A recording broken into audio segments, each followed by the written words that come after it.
Our countdown of the 100 greatest video games of all time continues now. We are up to number 54, and things are about to get fast around here. I'm talking about 1995's WipEout series. Now, one thing I've never understood about this series is, why is the E capitalized? That will always confuse me. You can blame Design Republic for that. That's a mystery that'll take to my grave. Well, it was all style, man. This game was loaded with style. It had a really distinctive look, and right away you kind of felt like there was a universe created around the mechanic of anti-gravity racing.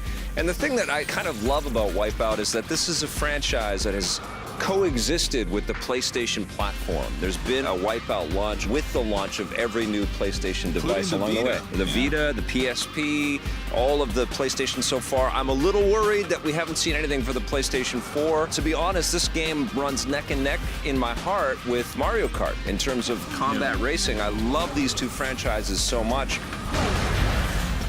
And I love that even when you go back to the very first WipEout, the very first one created by Psygnosis with Design Republic in there, and you've got all that incredible techno music, it still is incredible. You know, so incredible that it was used in alpha form in the movie Hackers to kind of show what the future might look like.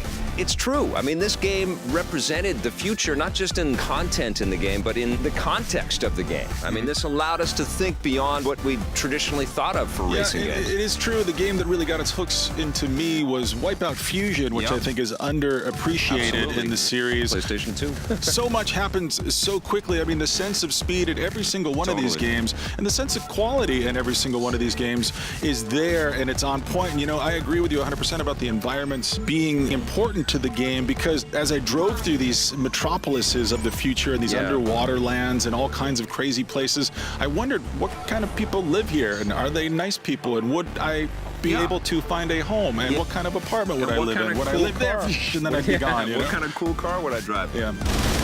Race complete.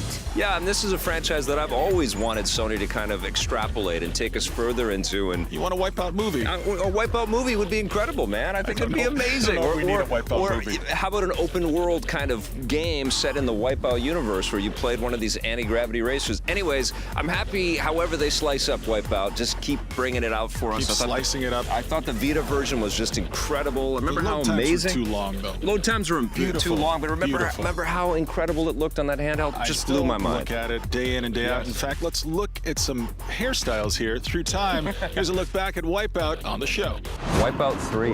Let me just say this about WipEout 3. You know, 20 minutes of playing the game, it's like, okay, it's WipEout. I disagree. New tracks, bunch of new weapons. I love the force wall. You can shoot out an energy wall that the other players can ram into, and you stop them dead in their tracks. That's really cool. You've got 2-player split screen, and you've got analog control. And I've been waiting for analog control and WipEout on a PlayStation for years, so I was very happy with this game. They took it outside a little bit more. This one's not as dark and gloomy or dreary. There's not rain spattering as much. It's a happier future. We got a bunch of great games to talk about today, including WipEout Fusion. The thing about WipEout that sort of sets it apart from other futuristic racing games is the amount of weapons that you have in the game, and they're not just tacked on. The combat isn't just something that is sort of thrown in as an afterthought. You need those weapons to win. You have to have a really good strategy going in. You need to use the shields. You need to drop mines. You need to use that quake thing so you can disrupt the whole field ahead of you. The analog thumb control in this game is perfect. It's really great. If you own a PlayStation Vita, then you absolutely have got to own WipEout 2048. It's required by law, I think. Reviews on the run law. Yes. I still have not seen a game that looks better than this on any platform. I feel like the WipEout series does not get enough credit from the world. It gets enough credit from you and me, but the rest of the world doesn't give it enough credit. Maybe it feels a little bit too antiseptic and sterile for a lot of people.